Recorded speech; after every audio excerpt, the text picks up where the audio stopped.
Esta plática está dedicada mucho a los avances. La verdad es que hay muchas cosas que podríamos seguir hablando. Por ejemplo, hay un tema que es el PET interfrontero que no voy a tocarlo ahorita porque primero hay mucho, bueno, creo que nadie de Latinoamérica lo tenemos, pero sí hay un tema respecto a los PET digitales tecnológicos que va a ser una de las temáticas. Antes de hablar de todo esto, bueno, es importante hablar de las nuevas moléculas que se están estudiando. Entonces, realmente el interés de esto es porque estas moléculas son las que van a, o todos los inhibidores de estos receptores, son los que se están desarrollando y los que platicaba en ocasiones, las que están viéndose con fines terapéuticos. Bueno, este receptor de neurotransmisión tipo 1, este es el atlas del genoma del cáncer, lástima que se ve muy pequeñita, pero bueno, vean cómo tumores gastrointestinales como estómago, colorectal, hepáticos, pancreáticos, son aquellos que tienen una alta sobreexpresión del RNA mensajero que codifica para el receptor de neurotransmisión tipo 1. Pero además también se ha demostrado que tiene cierta expresión en algunos tumores viales. Y bueno, ¿cuál es la implicación de esto? De que está relacionado a muchos fenómenos en los cuales hay fenotipos neuroendocrinos o endocrinos. Entonces, por ejemplo, una de las líneas en las que se ha investigado es en carcinoma neuroendocrino. Ahí lo que estamos viendo es un modelo purino. PC3 es una línea celular de cáncer de próstata que se caracteriza por ser células pequeñas, o sea, sí tienen un fenotipo neuroendocrino. Entonces vean cómo este PET o este microPET en las líneas celulares neuroendócrinas tiene una alta expresión, mientras que no lo hace en LNK, que son células de cáncer de próstata bien diferenciadas. Entonces, vean cómo hay ese mismatch y vean cómo cuando lo hacemos con PET-CT hay una nula captación por PC3 y es intensamente metabólico. ¿Cuál es la importancia de esto? ¿No? Evidentemente es que nosotros hemos escuchado hacer, bueno, mañana la doctora nos va a hablar acerca de cáncer de próstata, hablar de PSMA, cómo modificar inclusive el manejo de cáncer de próstata, cómo se ha ido adelantando en las etapas desde que se usaba como tercera línea, y conforme empieza a haber mucho más evidencia científica, pues se aborda más tempranamente. ¿Hacia dónde va esto? Pues es que igual este inhibidor de neurotransmisión tipo 1 va a ser una alternativa no únicamente para próstata neuroendocrina, sino inclusive puede ser empleado para otro tipo de tumores. Entonces, hablando de este neuroendocrino, es un trabajo que publicamos en el 2022 y que es algo, o es la razón por la cual decidí tocar este tema, porque precisamente aquellos tumores en los cuales se induce o hace una inducción de una diferenciación neuroendocrina, pues pasa esto. El escenario clásico es este caso en el cual vemos un tumor eso es un cáncer por próstata multitratado que había sido manejado con muchas líneas de terapia. Y bueno, lo que estamos viendo es el PSMA. Entonces, el PSMA es negativo, hay nódulos pulmonares sólidos que no tienen concentración del PSMA, hay lesiones blásticas, inclusive algunas que tienen características líticas. Entonces, este paciente es referido al instituto, bueno, al departamento, para que definiéramos si sería un buen candidato a recibir lutecio. Este paciente tratado con taxanos, tratados con la ARPIS, pues es muy probable que haya inducido esta diferenciación neuroendocrina. Y me gusta hablar mucho de este ejemplo, porque ese es el clásico ejemplo en el cual se indujo una relación de epitelio mesenquimal y como una búsqueda del escape para poder hacerse resistente, pues pasa esto. Pierden la capacidad de expresión de expresar receptores de PSMA y el urólogo muchas veces erróneamente dice, bueno, tienen fenotipo neuroendocrino y los manda para odontólogo. Entonces, bueno, aquí este trabajo se hizo intencionadamente para fortalecer este concepto que el hecho que sea neuroendocrino, de hecho, una de las características de las neoplasias neuroendocrinas de próstata es que muchas veces no tienen expresiones de receptores de somatostatina tipo 2.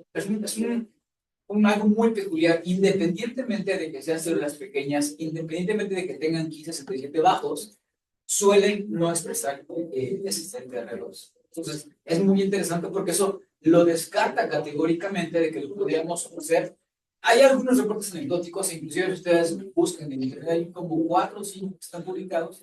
Pero bueno, hay una captación moderada y requiere. Pero ¿cuál es el principal reto diagnóstico? Estos pacientes dejan de elevar APE, evidentemente, al tener este comportamiento. Entonces, ¿cómo los podemos seguir bioquímicamente? Es muy complicado. ¿Qué hacemos? O el resultado de este trabajo, que no incluimos muchos pacientes, sin embargo, la conclusión fue muy contundente en el sentido de que estos pacientes, que hay una gran diferenciación neuroendocrina inducida por la terapia, el mejor o la mejor herramienta, pues es el PET con FDG. Ojo, hay dos tipos, ¿no? Recordemos que es el que es inducido y el que es de nuevo. Entonces las características van a ser completamente diferentes y no van a tener el mismo pronóstico. Otra de las utilidades de esta neuromedicina tipo 1 es, bueno, o decidí mencionarlos, es precisamente por esto. Este es un paciente con una adenocarcinoma pancreático que o se caracteriza por ser intensamente expresores de neurotensina, y vean cómo en este caso inclusive recibe terapia computacional. La imagen A es el paciente, es el estudio basal previo a la terapia, y la imagen C es el estudio posterior a la terapia con luteación del inhibidor de neurotensina. Y bueno, hay una reducción significativa. Entonces, es como, no, meramente demostrativo, ¿no? O sea, no vamos a ahondar mucho en esto. Hace poquito, creo que en la edición de marzo o de febrero de la revista americana de medicina nuclear, pues hablan acerca de y su forma de Claudina 18 y su forma tipo 2, y bueno, lo que hablan la importancia de esto es, primero que nada, porque esta Claudina 18 es un marcador específico de cáncer o de neoplasias gástricas. El plástico no tiene tanta relevancia, etcétera, etcétera, pero, ojo, cuando sumamos cáncer de colon, cáncer de páncreas, esófago, vejiga, es decir, todo el tracto gastrointestinal, pues representa la principal, o sea, si lo sumamos todos, representa la principal causa de cáncer. Mucho más que mamo. Ojo, estoy diciendo la sumatoria de todos los intestinales, no lo sé. Entonces, por eso es la importancia que tengamos una alternativa para poder manejar este tipo de neoplasias. Entonces, esta claudina es una proteína que se asocia mucho a las proteínas de lesión. Ven cómo tiene un papel importante, sobre todo en la lesión de las células celulares, en la polaridad de la celular, el transporte paracelular, la regulación de la actividad celular, así como la traducción de señalización. Eso, bueno, quizás no, pues, para fines como de esta plática, pues quizás no es como tan importante, pero la parte clínica es la que sí. Vean por qué es súper importante hablar de esto, porque vean las características de distribución. Al ser un ligando o ser una molécula, este inhibidor que estamos proponiendo hoy, ¿no? No hay eliminación hepática, no hay eliminación en vaso, hay obviamente mucha eliminación renal, pero vean cómo los implantes peritoneales son altamente focalizados. Entonces, esto le confiere una capacidad diagnóstica sumamente alta. De hecho, Leo, cuando lo publican, inclusive en las revistas de gastroenterología, inclusive en ASCO destacan eso, porque creen que va a ser, o se espera que sea una de las principales de las nuevas terapias alternativas, como desde el punto de vista de terapia con núcleos, ¿no? Y vean las diferencias que podemos ver entre un estudio con FDG, que tiene implantes ahí a nivel para diafragmático, a nivel mesentéricos, que no son ávidos con FDG, muestran una captación moderada, y vean la intensa concentración que vemos a nivel de la pleura del implante supradiafragmático y así como del mesenterio, evaluado por este ligando dirigido a la claudina. Entonces, finalmente creo que son avances que hoy los vemos como algo, pues quizás como medio futurista, pero lo interesante es que creo que cuando empezamos a hablar del PSMA, todos nos decían, quizás no se veía mucho futuro. Pero cuando empiezan a diseñar moléculas, y bueno, y seguramente los químicos que se hayan ahora con el advenimiento de todo este diseño de moléculas basadas en docking, pues es extremadamente rápido la evolución y todas estas pruebas mediante simulaciones, etcétera. Ha evolucionado dramáticamente cómo puedes diseñar moléculas con sus ligandos específicos mediante modelos matemáticos, bueno, modelos computacionales. Entonces, esto ha revolucionado tremendamente, ¿no? Por eso es que los biólogos moleculares, inclusive por el doctor Uwe, la gente de Alemania, de Heidelberg, ellos, los principales diseños de moléculas, lo hacen, lo hicieron así. Entonces ellos diseñan, hacen sus experimentos hasta que encuentran un resultado específico.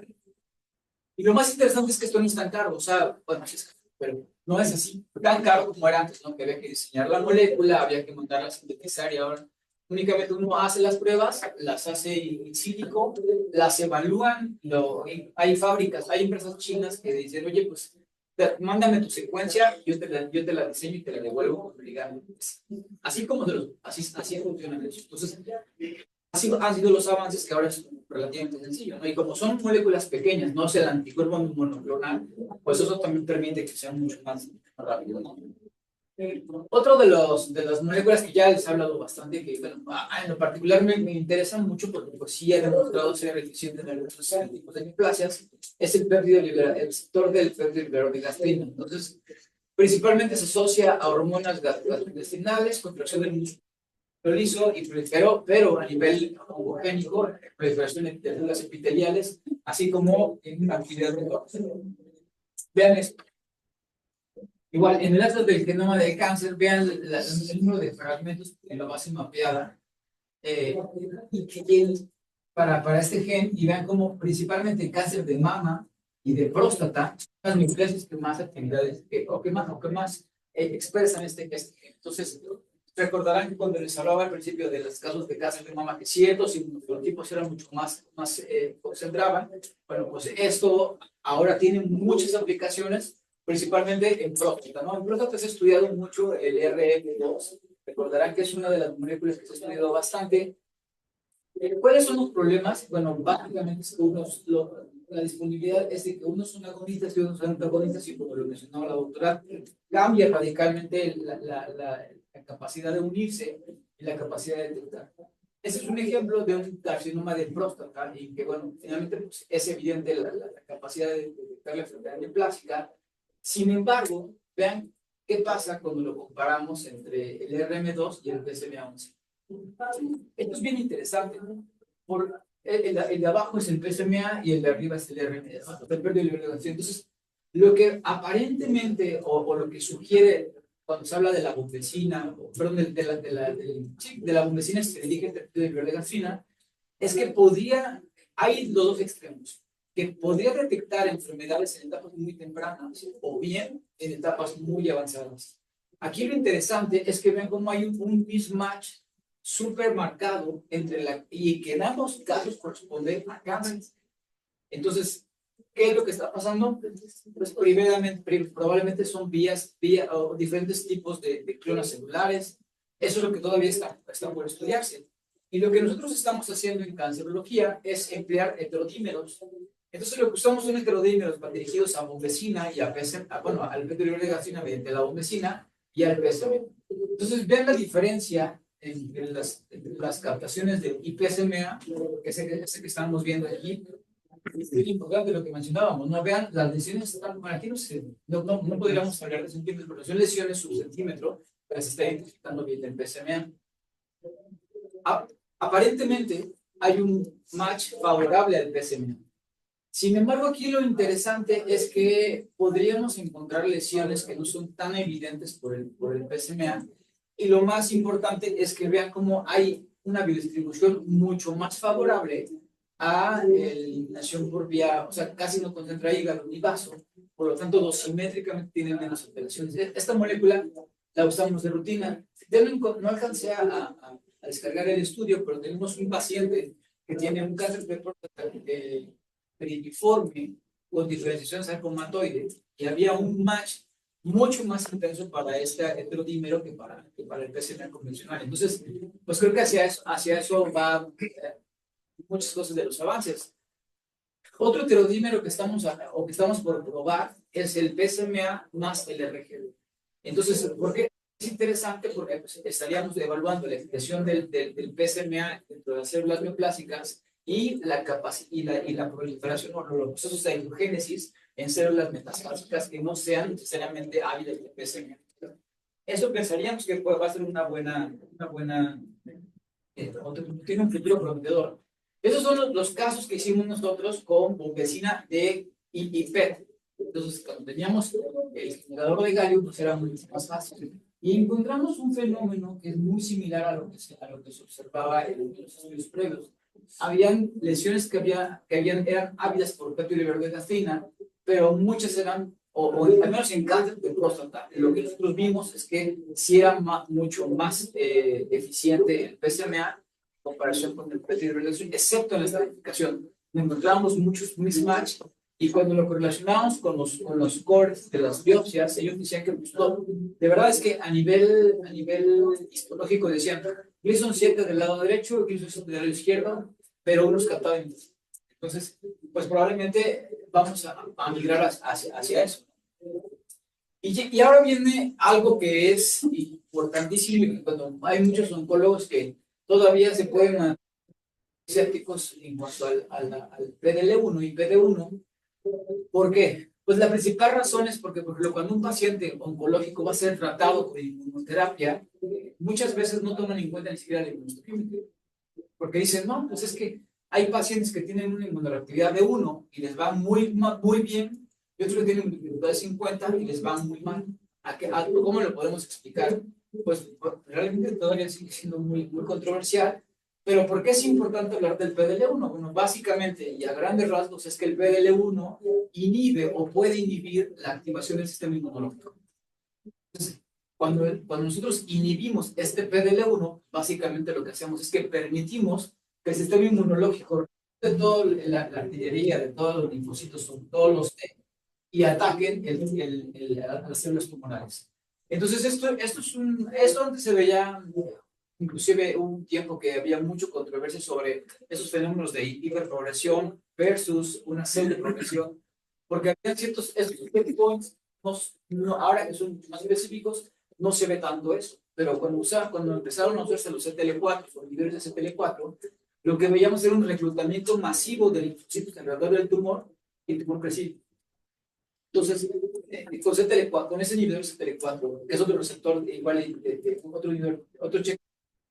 Ahora con el PDL1 no se ve tanto, pero sí puede haber un fenómeno agudo en el cual hay un reclutamiento de linfocitos T y puede ser un crecimiento no significativo, pero sí de metabolismo.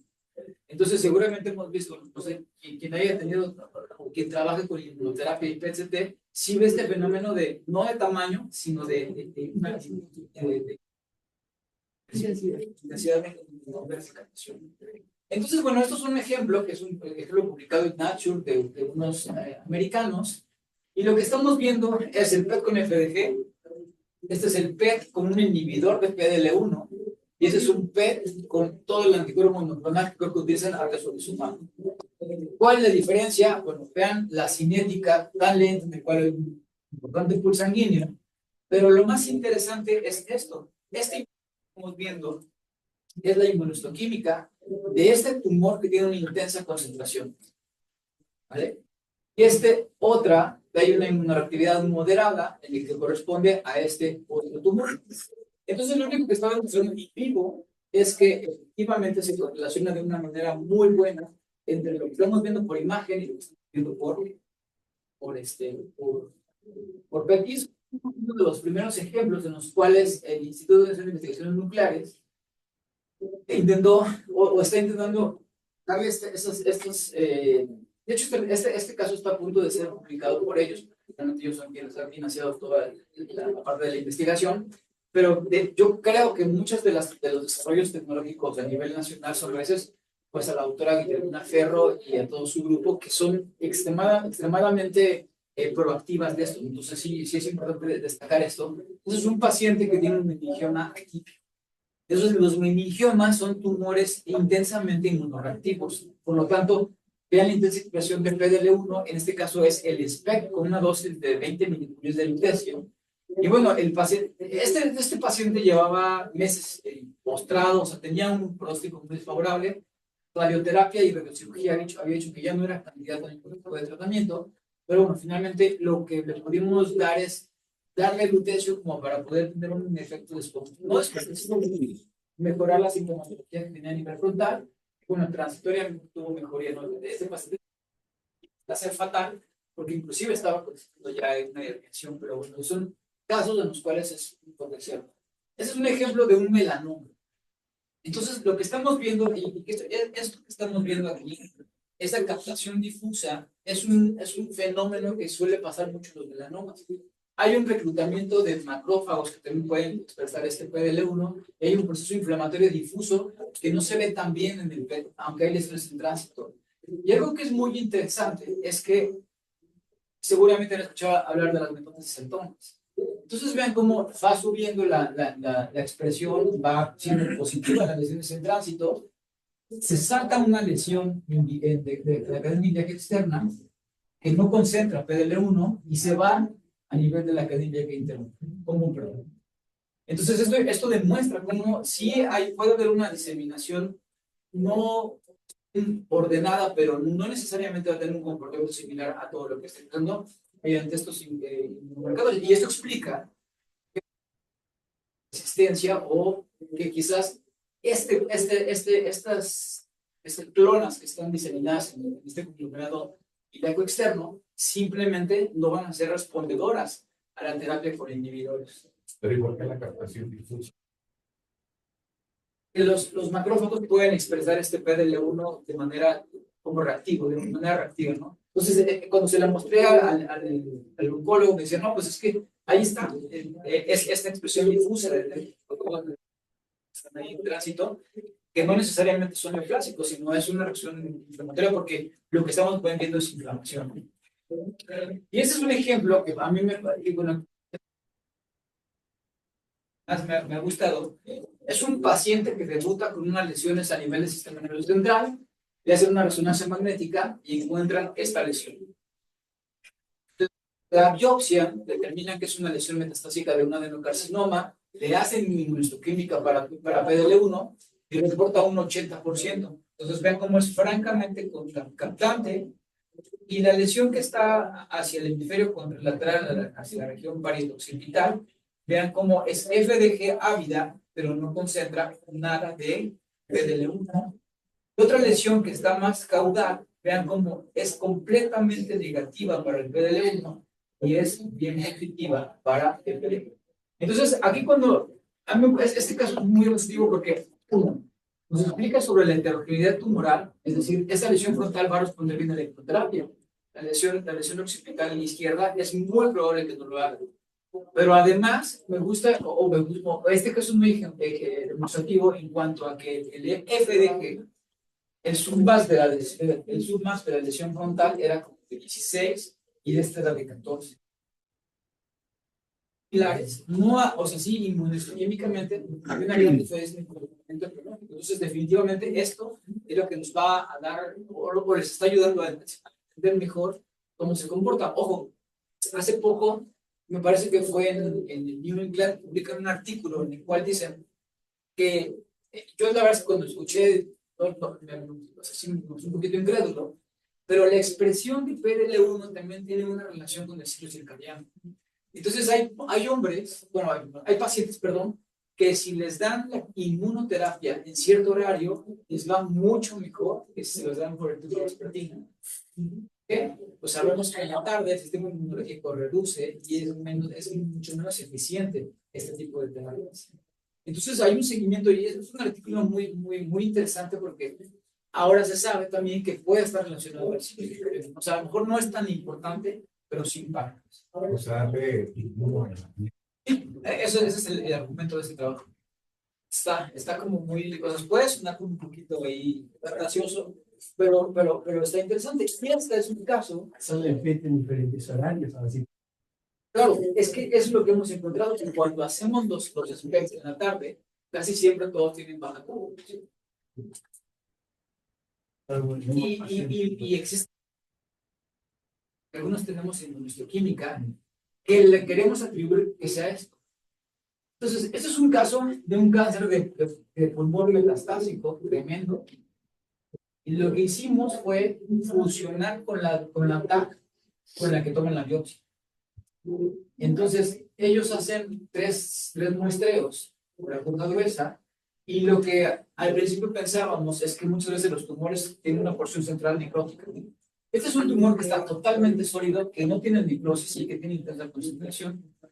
Yo lo platico con el intervencionista, me dice, pues yo lo hice basándome en que todo el tumor está intensamente metabólico. Entonces, no hay como una zona donde digas, pues probablemente aquí va a estar más necrótico y voy a fallar. Él se basó en esto. Entonces, obviamente, nosotros posteriormente hacemos el PDL1, el Spectrum PDL1, y vean, el primer muestreo lo hace en la periferia de la región más intensa. El otro muestreo lo hace más anterior, donde tampoco hay concentración, y hay un tercero que lo hace en medio. Y resulta que el tumor tenía una concentración focal en la porción más caudal. Y entonces de aquí nunca tomamos muestras. Y la inmunohistoquímica de esos estudios, una muestra salió positiva para un 1%. Entonces, demuestra nuevamente que, obviamente, en todos estos casos, cuando nos retroalimentamos con los oncólogos, y sobre todo con los oncólogos que son los que ven este tipo de casos metastásicos, bueno, pues es que definitivamente eso es un problema en el que, o por eso muchas veces no se correlaciona el pronóstico con los niveles de correctividad, porque lo que están tomando no siempre va a ser independiente, lo correcto, sino independiente de que el F sea metabólica todo en la bola. Entonces, vean, este caso, la verdad es que es bien interesante. Y luego tenemos otro caso, pero bueno, aquí ya no es con PDL, es con FAPI. Pero lo que estamos viendo es FAPI en el PDG, en la evaluación de tumores primarios, ¿no? Aquí lo que estamos viendo es el Spectrum con FAPI y cómo se comporta de acuerdo en correlación con el FDG. Es que sí hay una buena correlación entre el FDG y el FAPI. La anhidrosa carbónica 9, ese es uno de los ejemplos en los cuales, o un ligando a la anhidrosa carbónica, seguramente que es una molécula que la presentaron creo que fue en las QGU de hace 2 años. O sea, fíjense cómo esto deja de ser presentado solo en congresos de medicina nuclear y en vez de tener ese avance a sofológico. Antes decíamos, bueno, pues el tercer nazo era, pero ahora, gracias a este tipo de moléculas, hay un papel mucho más contundente. Por ejemplo, en el Congreso Europeo de Urología, yo creo que el 50% era de lutecio, de PSMAP, de nuevas moléculas de PSMA, de actinio, etc. En ASCO-GU, una buena proporción, hay un módulo solamente de cosas relacionadas a eso. Entonces, empieza a haber una mayor penetración y pues por eso es importante que de hecho, la presentación de este trabajo es a cargo de Telix, que es una de las grandes farmacéuticas a nivel mundial, que me parece que está siendo comprada por otra grande, pues, seguramente pues, saben a lo que le están apostando. Entonces, esta anhidrosa carbónica 9, o sea, la anhidrosa carbónica principal, actúa como una antena de fotones y básicamente es para poder generar este tipo de reacciones ahí que inducen básicamente acidez, a grandes rasgos, ¿no? ¿Qué es la implicación de esto? Bueno, no, eso es el primer First in Humans, en el cual vean la distribución súper favorable. E inclusive ellos tienen que ser una silueta porque los niveles de concentración son tan nítidos y tan focalizados que no se permite ver otra cosa. Vean, no hay una distribución cerebral, hepática y todo que diga, bueno, pues quizás solamente ellos hacen esta sobreposición para estimar dónde está localizado. Entonces, es importante, pues, porque evidentemente esto, cuando lo dejen de hacer con gatio, lo van a hacer con tesco y con actino, para poder tener una mayor eficiencia, ¿no? Entonces, ojo, esto que estoy mostrando ya es en humanos. Podría haber respuesta a otras 58 moléculas en ratones, pero creo que lo importante es esto, ¿no? Se empieza a hacer en humanos. ¿Qué entidad es esa? El paciente. No, en la anhidrosa carbónica se usa particularmente en células claras. Fue presentado en el módulo de Uro justo para tratar. Y ese es un caso de fluoresceidor que no se los había presentado porque es un paciente que tiene una evolución, bueno, es un paciente raro porque le hacen una metastasectomía frontal, que es aquí donde estamos viendo aquí, le hacen el injerto de hueso y en el seguimiento piden un gammagrama óseo. El gammagrama óseo obviamente va a estar positivo. Entonces, como sabemos que es un hormonosensible, le hacemos un PET con fluoresceidor. Zona focal, de concentración, que dicen, bueno, seguramente el fluoresceidor es inespecífico. Eso fue 12 meses, perdón, 12 meses posterior, vean cómo la lesión frontal, igual por sobre exterior, vean cómo crece de manera significativa, corroborando la presencia de enfermedad neoplásica o sensible, y bueno, sin ningún otro sitio de enfermedad. Este es un claro ejemplo de por qué a veces podríamos subestimar este tipo de cosas, ¿no? Ahora, pues de los avances tecnológicos, bueno, pues ahí hay un tema, ¿no? Creo que Miguel, que, bueno, no sé quién más tenga equipos digitales acá, pero pues es una cosa tremenda. Nos enfrentamos al número de falsos positivos o de UBUs por PSMA.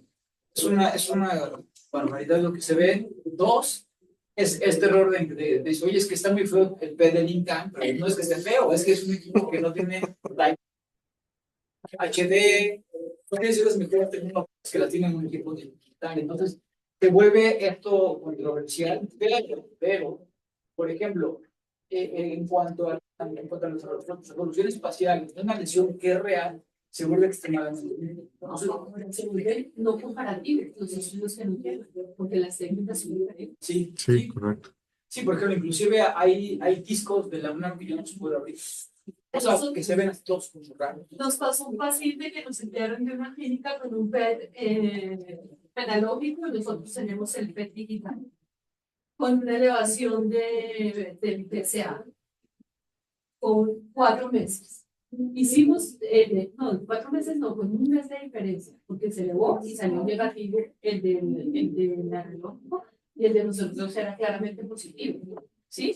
Entonces, no lo podemos comparar porque es un paciente que si lo comparo está en una progresión evidente y era una lesión que existía. Sí, exacto. Es como la principal, sobre todo en ciertos escenarios clínicos, ¿no? Pero, por ejemplo, en la evaluación inicial, pues, o sea, lo que está reportado es que precisamente los digitales versus los analógicos tienen como algunas herramientas que permiten volverlos o escalarlos, los submax o bajarlos para que sea más comparable con el equipo analógico. Eso es al menos lo que argumentan de los proveedores de PET. Bueno, yo te puedo tener un puedas volverlo como comparable con tu equipo. ¿Sí? Entonces, pero definitivamente la resolución, los submax no van a ser comparables, ¿no? Entonces es cuando se vuelve todo un reto porque todos, ahora, hace tiempo, cuando estaban en México hay un proceso de compra de equipos en muchos hospitales y instituciones privadas. Entonces, lo que llegaban a las empresas, o algunas empresas, decían, oye, pues es que yo te voy a vender un equipo que no es digital, bueno, no digital, sino no basado en detectores de silicio, pero te voy a vender todas los avances tecnológicos para que tengas un equipo que sea lo más posible a un equipo digital. Y entonces, o la pregunta clave es, ok, pero ¿cuál es la tendencia del mercado? De que estos equipos que no son digitales puros vayan a sostenerse y que tengamos un sustento, ¿no? Es muy cierto, cuando comparamos un estudio del INCAN contra un equipo de cualquier centro que tiene tecnología digital, tenemos equipos chinos, o sea, sí es mucho menos definida la lesión, los márgenes, los submax, la suavidad de las imágenes, ¿no? Entonces se vuelve todo un reto complicado, ¿no? Entonces, bueno, esas son las diferencias entre las imágenes que se pueden identificar entre un equipo digital, de acuerdo a los tipos de reconstrucciones. Vean cómo básicamente lo que logramos es que se delimitan mejor las estructuras, los bordes de las lesiones, y lo principal es que se elevan los niveles de concentración, pues ser evidente por los parámetros de la reproducción, ¿no? Inclusive en cualquier PET, si nosotros modificamos las iteraciones, se pueden hasta duplicar el nivel de su. Estos son maniquíes en los cuales, un JAXA, en los cuales vean cómo hay una mejor relación blanco-fondo y eso permite que tengamos una mayor certeza en cuanto a considerar si es una lesión o no positiva. Otro ejemplo, que es algo que además, por ejemplo, en los centros de alto volumen, que es algo controversial, un día me dijeron, oye, necesito que hagas un dictamen sobre qué marca es mejor. Entonces, lo que decir, a ver, si tú compras una marca que no provee este tipo de sensibilidad, de acuerdo a los criterios de EMA, etcétera, etcétera, pues yo sí puedo decir que nosotros, por ejemplo, lo que platicamos que en el instituto hacemos 50 estudios diarios con equipos no digitales. Entonces trabajamos desde las 7 hasta las 9 más o menos. ¿Cuánto te demora? Por paciente. Como 15, 18, depende de la extensión, depende de la noma, depende de muchas cosas. 0,1 milímetros por kilo. Pero que con una muy buena imagen y se demora Mucho. Claro, entonces se vuelve un tema de que pues, evidentemente estamos optimizando los tiempos, porque tenemos centros de concentración, bueno, módulos de concentración, pero no tenemos ni enfocado. Entonces, contar con un equipo digital, o sea, al final cuando hicimos el dictamen de la comisión pero que permita adquirir estudios en un promedio de 8 o 10 minutos con menos actividad, porque además eso optimiza los recursos. Hace el año pasado, en el 2023, hicimos casi 11,000 estudios diferentes. Entonces, bueno, los estudios como quiera, pero la cantidad de dinero que tuvimos que pagar a nuestro proveedor principal, pues debería de... Ah, sí. Qué locura. Yo no sabía. Eso- ¿Todavía está ahí? Sí, por eso- ¿Con cuánto de equipo? El otro Miguel, ya no. Es un volumen. Caballero, o sea, todo México es social que tiene un solo premio. Entonces van allá a la UNAM, van con nosotros, pero no eso es suficiente. El volumen de pacientes es una locura. Entonces, pues, una solución es definitivamente este tipo de avances. Que igual, y ustedes más experiencia, yo definitivamente no tengo la experiencia con esos equipos, pero bueno, vean lo que está publicado en un equipo digital, pero no digital, una edición de 100 minutos y dándole a mitad de lado las cuentas que son legados, que tienen muchos efectos favorables, y bueno, eso utiliza muchísimo los tiempos. Un ejemplo, ya es un poquito más hacia la parte clínica, definitivamente es que esta imagen en un equipo analógico yo creo que se ha ido muy bonita de las unidades, porque esa lesión de la cadena mamaria interna en el LUT no ayuda, pero o sea, puede ser complicado. Me acuerdo mucho que una vez el doctor Cruz me dijo, necesito que me hagas un LUT de tal diseño que yo aprendí en no sé dónde. O sea, me pidió que hiciera un LUT de cero, ¿no? Entonces, pues sí. Nosotros estamos empezando a ver mamarios donde no hay mamarios. No, En los de patología que no tendría por qué captar. y que además no sabemos cuántas son ciertas. Hay un trabajo que publican del número de humus, lesiones específicas en hueso, con PSMA en los equipos digitales. Entonces, prácticamente se duplica. Evidentemente, la curva de aprendizaje, por ejemplo, seguramente tú ya sabes, este es un. Pero si tú me lo parece amigo, si no, pues sabes. Entonces, se vuelve un tema porque no hay una estandarización en cuanto a los criterios de interpretación de lesiones específicas, que cada vez se ven más con los segmentos, los ganglios, ¿no? Y sobre todo también, justo la discusión con oncólogos, ¿no? Porque viene, ¿por qué me dictas esto cuando yo no lo espero? O el marcador, te describo lo que veo, ¿no? Y tampoco cures imágenes, ¿no? Porque ellos están curando ya las imágenes y no al paciente. Entonces también es algo bien importante y educarlos, sobre todo es siempre correlacionado, ¿no? Con el PSMA marcado con flor 18 tenemos estos pitfalls todo el tiempo. Que decía que las lesiones empezar a considerarlas cuando el SV máximo estaba en 10. Sí, pero tampoco ayuda. Sí. Entonces le resulta que tiene una lesión en un sitio típico y está por debajo. Y el atípico por arriba, o sea, ya es todo más una correlación con clínica de probabilística. Sí, porque ya hablar de umbrales tampoco ya es como lo más adecuado, ¿no? O sea, te infiltra la dosis, el peso, la glicemia, tantos factores que la verdad. Pero lo que sí cabe destacar de este trabajo es que vean cómo el nivel de estudios muy certeros o que la certeza diagnóstica es alta es mucho mayor en los PET digitales que en los PETs analógicos, ¿no? Certeros, pues no hay una diferencia significativa, pero creo que aquí es un impacto. Creo que, por ejemplo, hay un trabajo donde mencionan justamente cuánto cuesta falsamente positivo, y que no alcancé a poner falsamente, bueno, mañana la de costo efectividad, voy a poner esa, ¿no? ¿Cuánto cuesta decir mal que una lesión está positiva? Entonces, esa es la controversia y donde tenemos que trabajar o buscar alternativas, ¿no? Bueno, eso son cosas más técnicas de cómo desde los 30 segundos hasta los 2 minutos los niveles de captación no muestran variación. Entonces, esto nuevamente es importante. Sobre todo buscando flujos para facilitar todo lo que. Y esta es una imagen que para mí, yo cuando se la presenté a los directivos me dijeron, es que esto no queremos, les digo, yo en la experiencia del instituto y del medio privado, no contamos con esos equipos, pero toda la gente que es una cosa, una locura, ¿no? 30 segundos detecta el mismo número de lesiones, excepto que tiene una mucho mayor granulosa, mayor componente granuloso y menor relación blanco-fondo que el de 2 minutos. Para fines de vista prácticos, yo y los médicos, yo creo que no me van a dejar de mentir, que cualquiera de los 3 escenarios clínicos son exactamente igual para determinar si es una lesión o un golpe. O sea, ese es mi punto de vista. 30 segundos por cama, ¿no? Sí, pero eso está ya, yo creo que eso ya está limitado. Yo creo que si ya llegar a esos límites en tiempo, si ya es.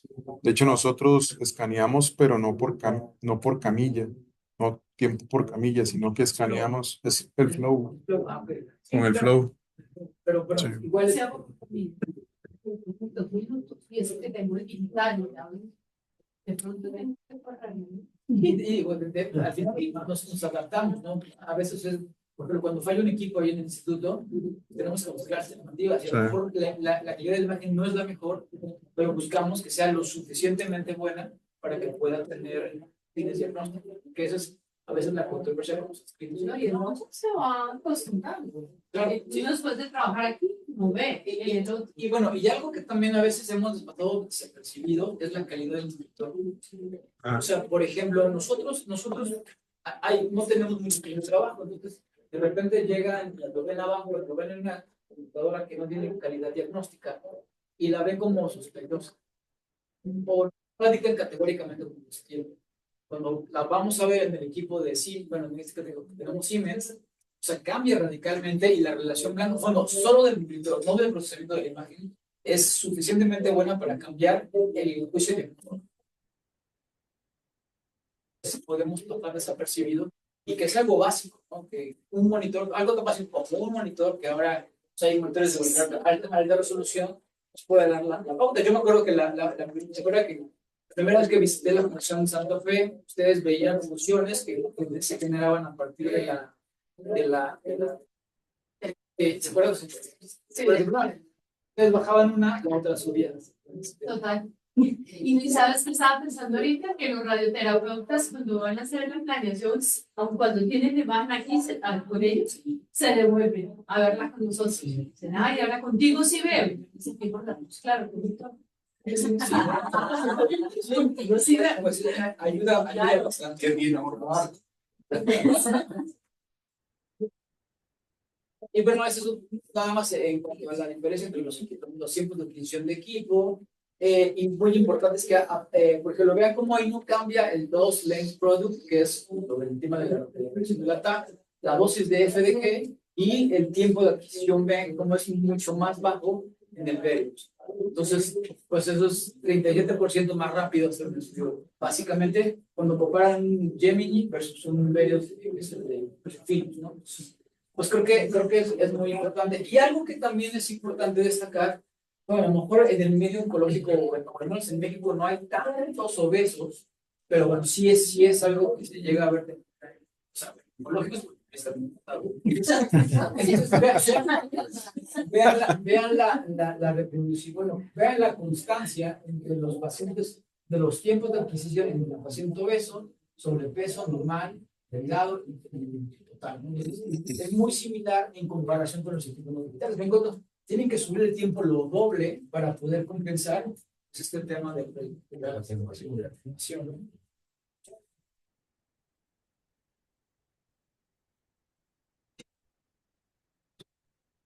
Lesiones detectadas por estudios digitales que son malignas versus las que son benignas. Sí se duplican las lesiones benignas, pero también tenemos una mucho mayor certeza de que lesiones que sí son realmente malignas. Entonces, creo que es una cosa importante al final lo que estamos haciendo. Y bueno, ese es un estudio comparativo que comparan el estudio analógico versus el digital. Y creo que aquí es uno de los ejemplos más importantes, ¿no? Eso sí, es increíble ver cómo esto, bueno, esto sí realmente es la evidencia de que se permite detectar la enfermedad metastásica. Este ganglio medía 2 milímetros de corto. Nadie, ningún radiólogo va a decir, no está ni de chiste. O sea, El de arriba. sí, sí. Nadie lo iba a leer en el analógico. Eso, El Michael Clark no lo iba a leer. El de arriba. pues yo creo que ni el radiólogo, no sé. Menos. Ay, no sé. Menos. Cambiaría, no tiene, no tiene uno de la. A mí,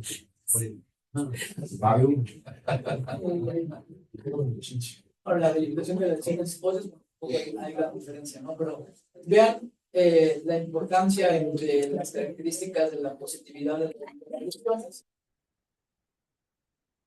Lo del FED analógico versus el FED digital. Vean, por ejemplo, eso es muy bueno. Son lesiones que la muchas veces los adenomas pueden ser tan pequeñitos que no los podemos ver, inclusive con los PET analógicos, y con el PET digital se permite identificar. Eso es interesante.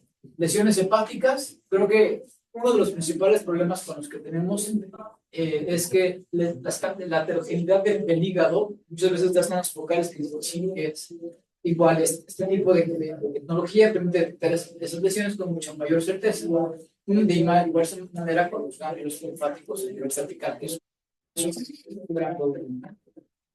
¿Cuáles son las ventajas de los equipos digitales? O sea, proveen una mejor relación ruido-fondo, limita los estudios en menor tiempo, no hay alteraciones en cuanto al tema de obesidad o no, estudios más rápidos o dosis bajas. Los equipos digitales en próstata detectan recurrencias de mayor eficiencia. Si bien detectan más lesiones benignas, también detectan mucho más lesiones que son realmente metastáticas. Hablando de la resonancia magnética, bueno, en el concepto estaba la resonancia magnética. Creo que en México hay dos. La verdad es que es controversial. Los puntos de equilibrio de una inversión de estas características lo tienen como 12 años porque no lo van a tener. Y eso es siendo optimistas, ¿no? Equipos híbridos dedicados. Miren, yo tuve la oportunidad de estar en Erlangen en el 2000. Y en Erlangen ya tenían un PET de resonancia magnética y uno de los doctores que estaba ahí decía, yo no creo que en un futuro vaya a ser como la farmacia. Obviamente las imágenes son muy buenas, pero la mayoría de los centros optan por tener una resonancia allá y su PET acá porque es mucho más rápido y porque, por ejemplo, un estudio que hablemos cáncer de próstata que hace una multiparamétrica, más el cuerpo entero, más son grasa y agua, está echando 1 hora. Sí. 1 hora por paciente. Entonces, hace poco que estaban ahí buscando si pensaban si pedían un PET resonancia en el instituto, 1 hora por estudio. Bueno, Y la claustrofobia. claro, no, y además, me decía, oye, pero ¿para qué pides un PET resonancia? Estás haciendo 8 estudios. Entonces, no es práctico. Sin embargo, bueno, es importante nada más destacar que, bueno, esto es. Bueno, y esta diapositiva la dejé porque justo los detectores que emplean el PET resonancia son los mismos que emplean los PETs digitales y los PETs de cuerpo entero. Y ahora que está súper de moda el Explorer, el Quadrant y el Panorama y hay otra marca, uno que sacó General Electric apenas que también tiene un field of view de 1,5 metros, pues se vuelve una guerra. De hecho, creo que en octubre me parece que es el Congreso Mundial de PETs de cuerpo entero. Entonces, pues hay una guerra comercial entre estas empresas, pero básicamente todos tienen esta tecnología, por ejemplo, los detectores antenas de frecuencia, pero los detectores son basados en detectores de silicio. Excepto, me parece que el equipo de General está saliendo con detectores de carlos sintéticos. ¿Del nuevo PET? No, pues ese es un VGO. Yo todavía. No, el digital. El nuevo PET de General. Sí, con VGO. El Omnia, con no, inteligencia el Omnia, artificial. el Omnia. No, es el nuevo. No, ¿Cuál es el nombre, Fred? Omnia. No, es otro. no, Es que lo presentaron ahora el americano y fueron. No, acabamos de tener y lo presentaron y los avances de ese equipo era con carne sintética. O sea, era como lo más nuevo que ellos decían que ningún equipo lo tenía. Si fuera Entonces, cadmio sin telurio sería bastante caro. Sí. están haciendo la reconstrucción Es que tienen un tipo de reconstrucción. el licor mixado se ve. Pero lo que pasa es que para volverse al VGO cambiaron algo en las reconstrucciones, entonces ahora todo lo están haciendo con inteligencia artificial. Pero, ya te digo, ¿cómo se llama?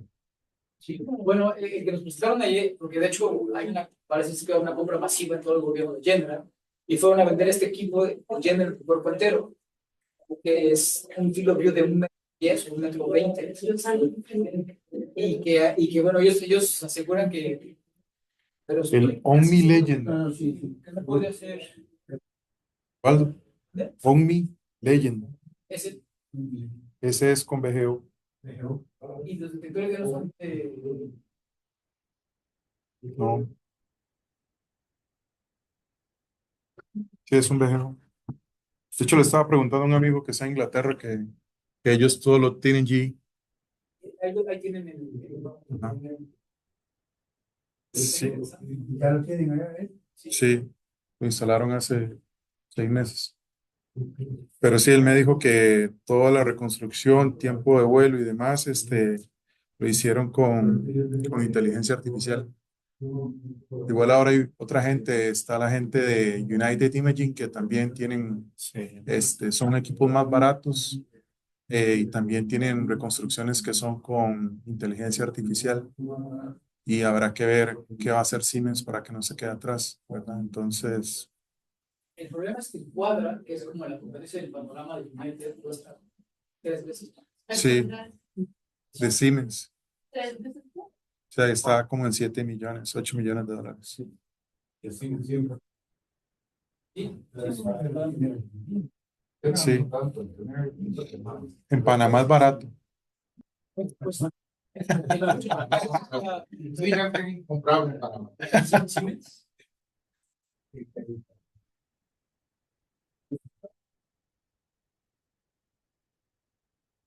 Resonancia, en los cuales son equipos dedicados. Pero bueno, básicamente, es lo que ya sabemos, ¿no? La resonancia magnética en ciertas patologías de cabeza y cuello, cerebro, pelvis, van a ser mucho más sensible y le permite caracterizar de una mejor manera sus complicaciones, por ejemplo, cuando hay alteraciones o hay piezas dentarias, no hay prótesis dentarias, etc. La literatura no ha cambiado mucho en los últimos años. Ellos siguen diciendo, pues sí, es muy bueno y va a cambiar y sobre estratégica y todo eso, pero sí resulta ser un poquito caro. No es costo eficiente. Ese es un ejemplo de que puede ser muy poco costo eficiente. Y los 2 hospitales en México que están instalados están, inclusive, Hacen 1 o 2, creo, no, los venden más baratos que el PET-CT. al día, o no es cierto, a la semana creo que estaban haciendo 3 o 4. Y los venden más baratos porque para poder tener algún tipo de penetración del mercado. Entonces, pues hay esas decisiones de los directivos de esos centros y son errores. Quien propuso gastar tanto dinero era un equipo prófugo de la justicia. O sea, sí, pero en el salud pública, el modelo de salud pública, yo dijera, si quiero meter en marcha, después me dijeran, porque la oferta todo haciendo buenos estudios, por supuesto que van a ser y había médicos que defendían, ¿no? Pues sí, está padre, pero, por ejemplo, ¿qué es lo que hacemos nosotros? Y creo que todo el mundo lo hace. O sea, si tenemos un paciente que tiene una lesión en cabeza y cuello, el propio cirujano de cabeza y cuello, si ya tiene una reso, a ver, haz eso que tú funciones. Y ahora inclusive el software que tenemos de fusión de Siemens hace un corregistro casi semi-automatizado que lo acerca prácticamente a la perfección y ahora nos pone la super. Entonces, pues creo que no comercial, yo creo que definitivamente vamos a seguir usando el PCT porque son PCT mucho más rápidos. No sé si alguien vio la sesión del U-Explore del americano, pero hacían un PET en un minuto. Un PCT con un field of view de 1.80 en un. Entonces, en los centros de China, donde tienen esos centros, esos equipos, pues están haciendo 100 estudios en un día. Yo no los creo, pero pues sí tiene sentido. Si eso es un minuto, el que sigue Esa área de reposadores que tenés que tener, el cuello de botella. ¿Dónde lo pones? Es como Claro, inyectar en los aviones. yo no logro dimensionar cuántos tienen que tener y cuántos buffer para poder, o sea, para poder sacarlos. O sea, pues por lo menos son los 10 Ahora más pasan Sí. y eso En cadena. dice para poder dar el tiempo de alquiler. Es que el delay en 60 minutos. Sí. Los bancas salieron primero, están de a minuto. Sí, hace como 6 meses estuvo el CEO de United en el instituto y él decía que él había donado mucho a China porque precisamente tenían un problema tremendo de salud pública en cuanto a tener acceso a la demanda. Entonces, por eso es que tenían esos equipos que son de muy alto volumen. Entonces, habría que. Y bien lo dices, o sea, nosotros también tenemos un Vision 600 y podemos hacer 40, pero ¿dónde tienes, como dicen, ¿no? Los pacientes, la historia clínica, revisar, y luego interpretar todo eso, ¿no? Entonces, sí, ¿no? Por ejemplo, en esos casos en los cuales la razón de México del pelvis, que son sí muestra una gran utilidad, pues nuevamente, ¿no? O sea, ese es un registro offline, creo que no hay ninguna duda en tanto en próstata. Sabemos que en próstata tiene un papel muy importante y en próstata lo que se ha demostrado en PSMA es que permite determinar lesiones que son ocultas, es decir, es la herramienta complementaria donde más evidencia existe. Detecta lesiones ocultas por próstata que son visibles por PSMA y viceversa. Entonces creo que es la estructura o el órgano más fácil de funcionar con las características de la propia anatomía de la próstata. Entonces es algo que se hace de manera ordinaria, manual, y bueno, básicamente son algunas de las características de los neoplasias en las cuales tienen utilidad. Esa es información del 2012, porque o sea, realmente no hay muchos cambios significativos, ni siquiera en el sistema central. Ese es un ejemplo precisamente de un SPEC que fusionamos offline con la articulación. Ustedes lo ven, se ve bastante bien. Es un PSMA de un central. Esta es una ubiquinina fusionada con la resonancia magnética. Entonces ven cómo los cambios que se pueden ver en la intensidad de la sospecha de infección correlacionan de manera muy bien el PET con galio. Entonces, creo que es ejemplo de que es factible hacer. Y bueno, ya para terminar, No, vamos súper bien.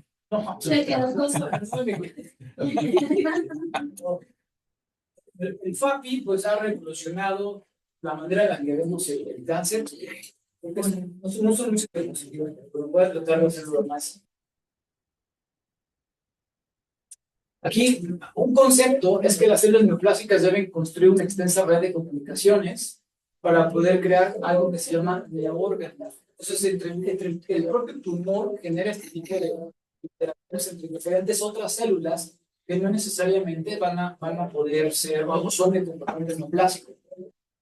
Más común es la presencia del tejido conectivo, que es el componente mesenquimal, la matriz intracelular, la vasculatura, y obviamente esto que se llama privilegio inmunológico, que es como un entorno propicio asociado a todos los fórmulas del cáncer que vimos al principio del día de ayer, que permiten la expresión del tumor. Entonces, ¿cómo se compone el microambiente tumoral? Bueno, vean toda la cantidad de células que podemos tener dentro del microambiente tumoral. Entonces, no es exclusivamente una célula neoplásica, vean inclusive la proporción de células, a ver, eso es como un indicativo, ¿no? Pero todo lo que son cafecitas son células neoplásicas, en las cuales pueden haber linfocitas, células T, células dendríticas, los famosos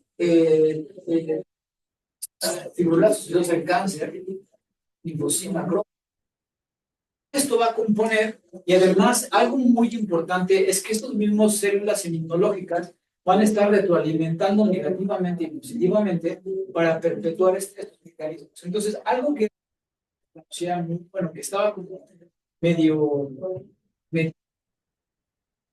tanta evidencia es que los CAPs o cánceres o fibrosis asociados al cáncer secretan citocinas inflamatorias.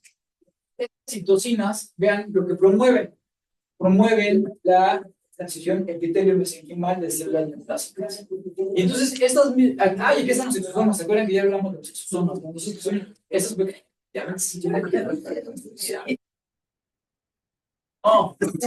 no sabe, porque es importante, porque justamente estas van a estar condicionando que haya un intercambio o haya una reversibilidad de las células que están metastásicas y inclusive de dónde van a provenir estos CAPs. Pueden provenir de los CAPs, pero ahora está demostrado, que es súper interesante, que los propios adipocitos van a poder transformarse y volverse CAPs y van a inducir nuevamente todo este fenómeno metastásico. Entonces, eso es lo que nos está, o eso es una explicación simplemente de por qué las mujeres, o quizá mujeres con cáncer de mama que tienen un índice corporal más alto, es la mayor. Porque esas pacientes van a tener una mayor probabilidad de que desarrollen esta transición interior mesenquimal y todo lo que ya sabemos, ¿no? Entonces, este reclutamiento y activación de CAPS va a estar condicionado por hipoxia, proceso oxidativo, factores de crecimiento. ¿Quién induce estos factores de crecimiento? Por ejemplo, la leptina.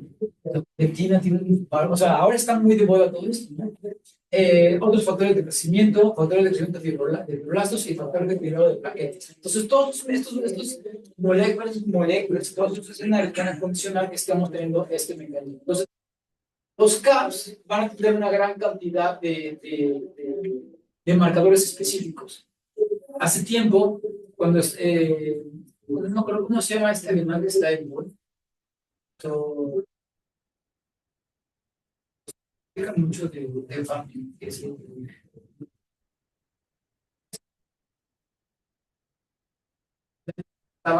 y por qué no marcaba o por qué no dirigía hacia la tina del músculo liso. Y él decía que precisamente lo siguiente que iba a seguir era dirigir a otros blancos moleculares asociados al núcleo tumoral y a los CAPs, que era ese. Entonces, no nos extrañamos si en un futuro vamos a ver nuevas por otro tipo de moléculas. Porque él decía que era un poco más complicado por eso. Vean cómo el FAP es a nivel de la membrana y la localización de la actina del músculo liso es a nivel superficial. Entonces, no es tan sencillo dirigir algún tipo de ligando a nivel superficial, como por ejemplo el ligando de este, que es un factor de crecimiento que está a nivel de membranas. Todos los que son de membranas es mucho más fácil. Esa no es la intención de esta plática. Sí, es que de acuerdo al tipo tumoral, vamos a aprender, por ejemplo, en cáncer colorectal, vean cómo el FAP se llega a expresar. En páncreas, FAP se expresa. En cabeza y cuello, en algunos tipos de células activadas de pulmón, clúster se va a expresar, etc. Entonces, esa es la razón por la cual no siempre vamos a tener expresión de FAP. Entonces, eso es importante, porque además sabemos que le confiere agresividad. Esa es una diapositiva que a mí me gusta mucho porque habla sobre la biofísica de los tumores. Entonces, hay algo que se llama stiffness, que ellos dicen que es como, bueno, es la rigidez de los tumores, en los cuales después de que sobrepasa los 40 kilopascales, el tumor, las células tumorales automáticamente se inhiben. Bueno, antes de, en las células tumorales, esta inhibición inducida por las uniones intercelulares no se respeta. Entonces, eso es lo que implica que crezca. Porque hay esta pérdida de esa capacidad de inhibirse después de ciertos pascales. Entonces, es bien interesante. Bueno, ¿por qué lo puse? Básicamente es porque todos estos mecanismos de carcinogénesis inicial hay una activación de fibroblastos. Después, esta misma va a facilitar el epitelio mesenquimal a través de factores de crecimiento y remodelación. ¿Quién interviene? Colageninas, fibronectina, y recordarán Aquí, ¿quién simula esta fibronectina? La citrullinas alfa 5 beta 3 es un fragmento que puede simular o tener una capacidad de identificar fibronectinas. Entonces, es nuevamente otro biomarcador que podemos estudiar. Angiogénesis, activación de macrófagos, metaloproteasas, etcétera, para implicar que haya una inhibición del tratamiento inmunológico. Y por último, pues todo lo que ya platicamos sobre la formación de metastásicas derivado del factor de angiogénesis y todo lo que se ve que se vean las lesiones a cualquier edad. Esto es algo que ya lo hemos platicado, fue lo que platicé al principio, ¿no? Que la señalización es bidireccional y que de los CAP se pueden transformar en TANs, se pueden transformar en leucocitos. Hay como una transformación que va a condicionar que puedan estarse, las propias lesiones transformando. Ahora, ya hablando como un poquito más de lo que nosotros vemos, esos son ejemplos clínicos de cómo este FAPI con tecnesio permite caracterizar de una manera relativamente buena. Hablando con tecnesio, o sea, porque ¿cuál es el problema, por ejemplo?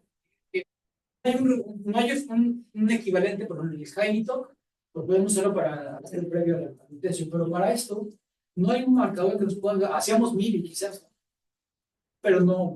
En este caso, vean la estadificación. Ese es un estudio que hicimos en 15 pacientes que son referidos por una lesión tumoral para estadificar con FDG. Y ven cómo, no sé, la lesión, hay un buen match entre el FAPI, el ganglio mediastinal y esta legalidad meseal. Evidentemente no es como si estuviéramos en un predigital, ¿no? Pero sí se ve relativamente bien y se categoriza. A lo mejor en las cortes axiales pues es mucho más nítido. Ven este otro ejemplo y que creo que es algo muy importante que los ganglios, ven este ganglio que está acá, tiene un buen match con con la lesión tumoral y con las lesiones paraintestinales. Lo único que queda fuera es este ganglio que está subcarinal, pero aunque no se ve tan bien aquí en el corte axial, o sea, por ejemplo, algo que platicábamos con Joel era cómo podemos interpretar un PSMA tecnesio. Primero es cómo, o sea, ¿qué LUT usa para fines prácticos? Porque vamos a decirle a un doctor, a otro doctor, cómo los veía. Nos querían ver como si fueran un PET, entonces nunca los hacían. Entonces, subdiagnosticaban porque no utilizaban la ventana adecuada, el LUT adecuado, para poder identificar las lesiones. Entonces, igual es como un entrenamiento que no es tan fácil ver a la primera, si hasta con justo hacer de los LUTs es factible ver. Es otro ejemplo del PAPI en comparación con el FDG. Y bueno, ya casi para terminar, lo que estamos aquí viendo es comparativos de PET-CT con el FDG en pacientes que fueron tratados con inhibidores y FDG1 y Lepatinib. Creo que realmente es bastante demostrativo como algunos decir las tasas de respuesta de acuerdo a los factores de captación. Realmente todavía hay muy poco que nos permite aprender una información mucho más robusta. Vean las significancias estadísticas, excepto el FAPI, el volumen FAPI, sí le confiere un buen valor pronóstico en cuanto a la predicción de la sobrevida y de la sobrevida global. Este es un metaanálisis en el cual evalúa el valor objetivo de diferentes subtipos moleculares. Y bueno, aquí hay algo que, como para hacer un poquito más práctico, en el Congreso Argentino de Medicina Nuclear presentamos este trabajo en el cual evaluamos, bueno, en este fue, sí, pues presentamos este trabajo en el cual comparábamos los TILs en comparación con el FDG. Entonces vean cómo los TILs tienen una buena correlación con el FDG y aparentemente puede ser un buen predictor de la infiltración, de la presencia de proyectos invitados al cáncer. Entonces vean cómo igual estadifica bien, principalmente el tumor primario, pero no siempre los ganglios los va a expresar. Eso es debido a que el sistema inmunológico axilares no va a ser similar al tumor primario. Entonces, no vamos a ver metabolismo, sino estamos viendo reclutamiento de células proinflamatorias. Más ejemplos de lo mismo. Y bueno, las implicaciones de tener una alta captación de FAP, pues evidentemente le va a conferir un riesgo Es algo que se utiliza en mama en cuanto a la evaluación del PET resonancia como una. Básicamente lo que muestran los artículos es que sí que va a ayudar a determinar pacientes que van a ser buenos respondedores evaluados por el FAPI magnética. Vean como paciente que es respondedor después de la adjuvancia prácticamente desaparece y si no tiene una capacidad residual que conviene que va. En cáncer de esófago también es un predictor de respuesta a la terapia, pero sobre todo de expresión de PDL1. Entonces aquí ellos demuestran básicamente que si tienes un PET que tiene una alta concentración de FAPI, pues la presencia de PDL1 va a ser alta. Entonces, recordarán que lo importante es que no siempre los tumores van a ser un papel predictor similar en todas las histologías. Hay histologías en las cuales no lo es, sin embargo, hay otras en las cuales es un carcinoma. Todos los demás modelos neoplásicos que hemos visto que eran adenocarcinomas, esos son escamosos, entonces, pues el origen epitelial, el origen es diferente, no es adenocarcinoma, es escamoso, entonces cambia de manera significativa. La respuesta a la respuesta de la terapia del FAPI. En eso también es de gran utilidad y bueno, creo que los niveles de captación sí se asocian de manera importante a mayor nivel de FAPI. Vean cómo son no respondedores en comparación que aquellos que tenían un mucho más bajo. Aunque no hay una significancia estadística del submax, sí lo hay del submin y que bueno, así como los TBR. Finalmente es una herramienta más que vamos a tener, pero creo que lo que Cervix también tiene una gran utilidad. Casos de nosotros que publicamos en farmacéuticas de la evaluación de FAPI en diferentes bioplasias, bueno, es lo que veíamos, ¿no? Vean cómo sí tienen una suficiente capacidad de detectar enfermedades de bioplasias originadas a Cervix. Algo que estamos trabajando ahorita es en más receptores por inmunoterapia. Esto está muy de moda porque pues precisamente en los no seminomas sabemos que el FDG es un volante. Entonces lo que estamos estudiando es justo el comportamiento de este FAPI, en este tipo de neoplasias, y la única causa de falsos positivos que hemos encontrado es la reacción plástica. En este ejemplo, como hay una zona focal de concentración, esas son las piezas quirúrgicas de los sitios que lo secaron y que correspondió con un teratoma inmaduro. Es el corte coronal de mucho componente necrótico. Evidentemente el FDG no es una captación focal periférica conglomerado que corresponde también con teratoma maduro, pero a la cirugía de entonces creo que la evidencia que existe actualmente sobre todo esos nuevos radiofármacos es importantísima. Hay una gran cantidad de literatura que ahora podemos consultar. Pues sí, definitivamente los nuevos radiofármacos, las nuevas tecnologías están permitiendo que la televisión tenga un posicionamiento tremendo en el abordaje de muchas clases y que ahora comienza a ser, por ejemplo, hace rato vi una en Malasia, no creo que se llama, que ya dice que ya vende el estudio del PET-PSMA, PET-TATOC y PET-FAPI, ya como routine. Entonces, que va a pasar tan a corto plazo. Obviamente que empieza a pasar diferentes. Sara, ¿qué es? Sara. Sí, la debe conocer. Y ya empieza a haber comunidad de disponibilidad pues abierta para ese número de forma. Que estaríamos pasando mucho más. No sé si tengan alguna